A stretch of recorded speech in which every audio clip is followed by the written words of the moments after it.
Howdy gamers! Been a little bit. Thought I'd show up to update you on my ttrpg that I'm making with my friend Brooklyn Tuesday, and to go through how that's been going, some plans, some problems, some trials and tribulations, because it's been a little bit. Before we get into it though, please be sure to check out the Patreon link in the description. You get all of my videos 24 hours early. On top of that, you get to see everything that I post on there, like for example, early access to some of the rules for my ttrpg that I'm currently running in my Friday campaign. So if you want access to everything, please, please, please join the Patreon. Okay, point numero uno. If you have forgotten how my game works, or you've never learned how my game works, basically, it's a ttrpg, so you're all pretending to be wizards and knights and dragons and vagrant assholes, and you roll dice in order to see the outcome of certain events, just like Dungeons and Dragons, if you're familiar. If you're familiar. I sounded Bostonian there for a minute, and I hated it.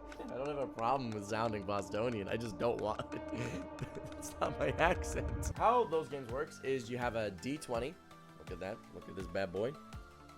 So pretty. So nice.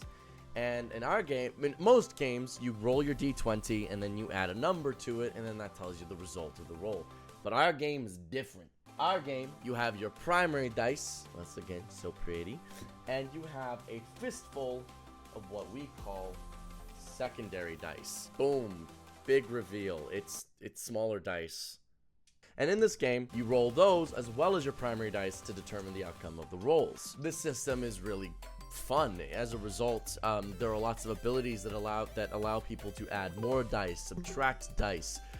It makes the attack system feel very fun, vibrant, and dynamic, because people in fights will all of a sudden be way more powerful by standing in certain buff areas or being given certain buffs. So with the primary and secondary dice system, we quickly realized something as well in development. We realized that it's gonna be painful if you have to roll for every single attack like you do in D&D. If you, for every single given attack, you roll the dice, and then you check and count up all the dice. Addition is already D&D players' second weakest point, the first being reading comprehension.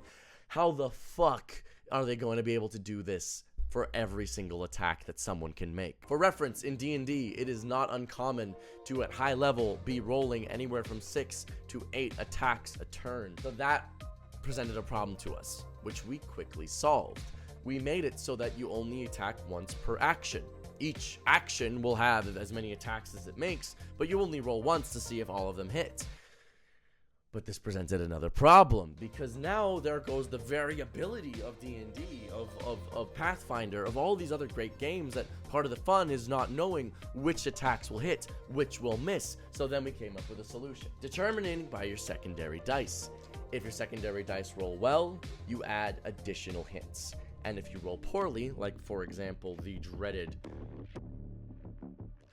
1, you subtract a hit, bringing back the variability. Yes, the game slowed down a little bit, but it increased in more fun, it felt more variable, and this single mechanic that was designed to fix a speed problem broke the game.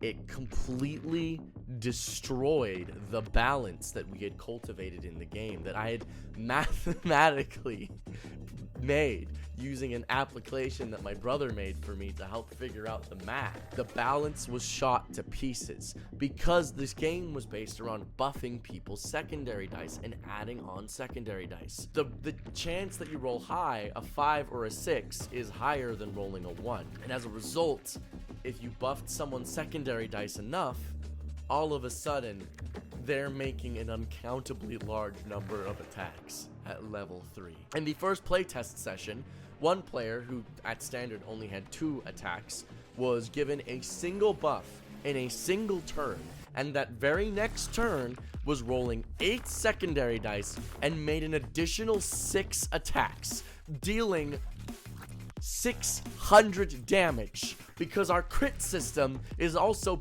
not based on random chance like in D&D. It's like Pathfinder, where if you roll above a certain threshold, you get to critical hits, dealing double damage. But that also means that pre the doubling of the damage, he was dealing 300 damage at level 3.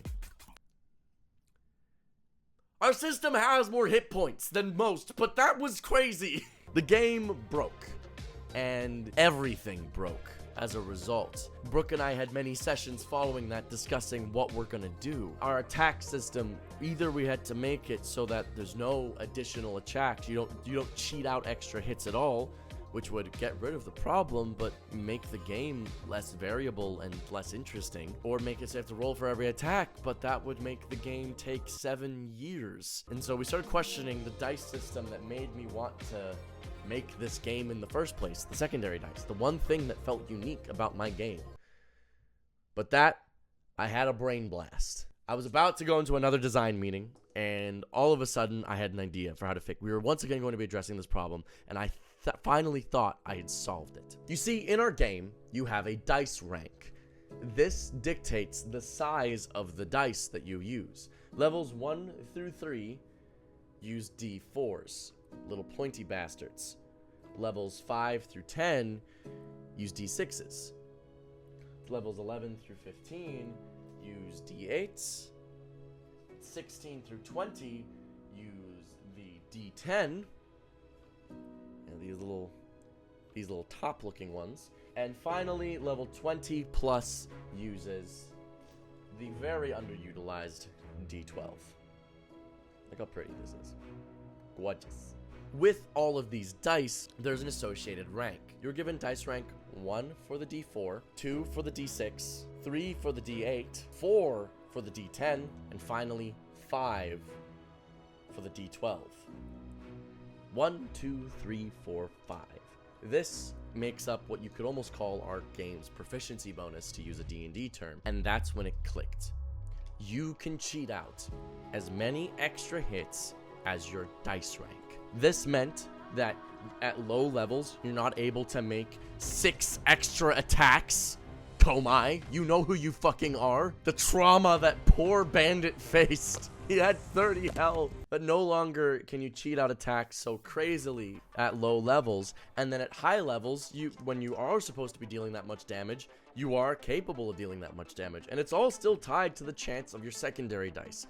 But this means that even if you buff somebody to high heaven and they have a ridiculous chance of rolling really well, the chance that they're going to steamroll the encounter purely based on the fact that they went first is limited.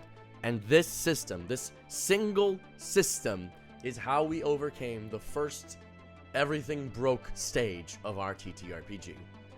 And after this, I played another playtest, and it worked really well. The game functioned. I didn't have players dealing 600 damage. Combat lasted more than a single round.